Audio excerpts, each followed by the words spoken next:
Alright, so I think this is recording. Sometimes I have difficulty with these video. Well, a lot of times I do.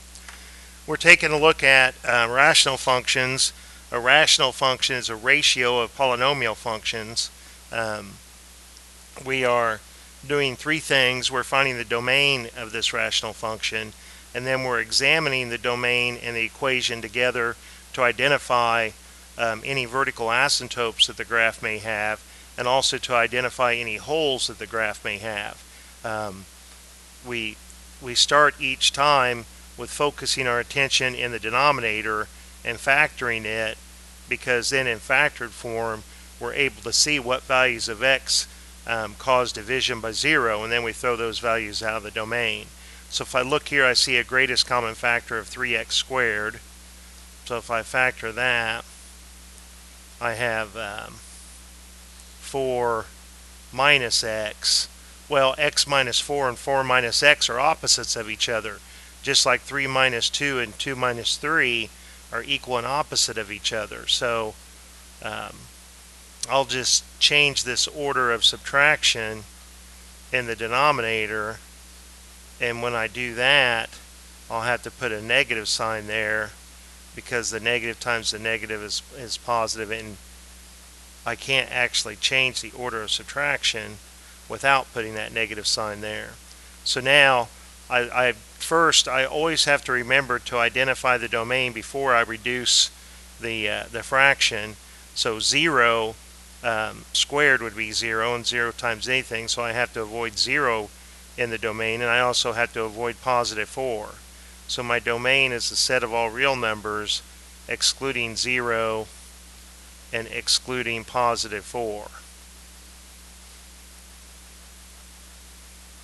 So then I return to my expression, and I recognize that x minus 4 divided by x minus 4 divides to 1.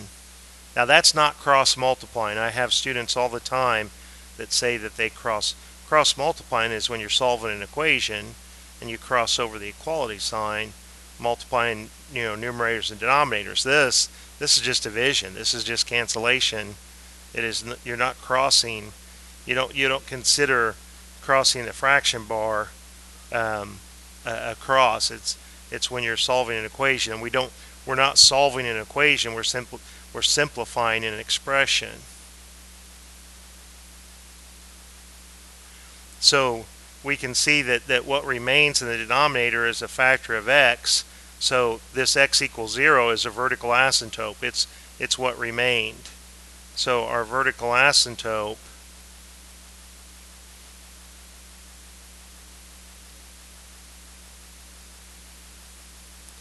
is the line x equals 0. Now, the line x equals 0, if you haven't moved left or right from the origin, the line x equals 0 is just more commonly called the y-axis.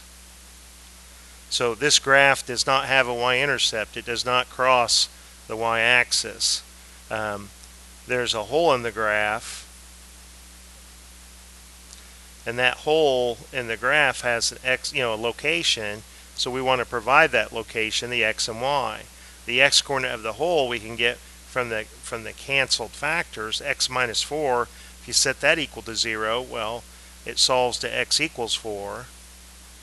And if we plugged 4 back into the original function, we would have 0 divided by 0, so that doesn't provide a y value. But if you plug it in to the reduced function after you've canceled those common factors, you have 1 over negative 3 times 4 squared, which 4 squared is 16 times 3 is 48, and then don't forget that negative sign. So I have one vertical asymptote and one hole. Let's see if we can't verify that on the graph. Turn off our previous work.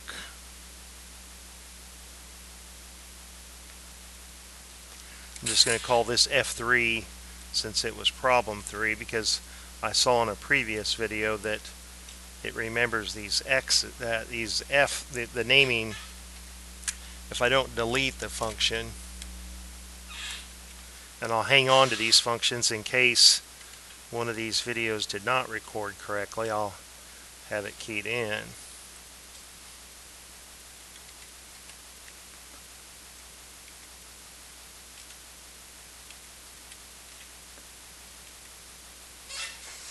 Alright, so here we do see that the graph does not cross the y-axis. So the y-axis, the line x equals 0, does appear to be a vertical asymptote. If we look at the reduced function, which was 1 divided by, was it negative 3x squared? Let's double check that. 1 divided by negative 3x squared. And so that's the same graph, but it doesn't have a hole because we are, oh, okay, it kept the equation and made the table. I didn't know it did that. My hole at 4,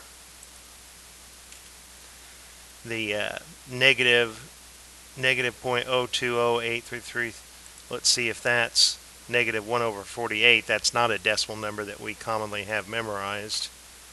And I don't know how to tell it to give me mixed values. So if I have negative 1 divided by 48, do I get the same decimal value? And I'll bet I do. Yeah. So there we go. It's the same. So we're pretty convinced then that this graph verifies our answer, our algebraic answer. So I hope that helps.